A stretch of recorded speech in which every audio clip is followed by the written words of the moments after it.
Hello everyone and welcome back to another video from Apps Academy.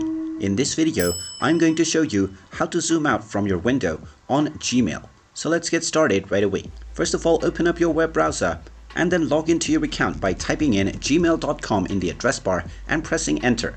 After using your credentials to log into your account, you will be taken into your inbox. Now, from your inbox page, you can just use your trackpad or your normal zoom function that you use within any other browser window. Just pinch and drag outward in order to zoom in, and if you wish to zoom out, just pinch and drag in. You will also find the magnification page from which you can tap on the plus or minus icon to zoom in or zoom out. Once you have your desired level set in, simply leave the zoom level meter or click anywhere else, and now your zoom level will be set. You can change this at any time for your Gmail page by just pinching and dragging at any point in time. And there you have it. That is how easy it is to zoom out on your Gmail screen.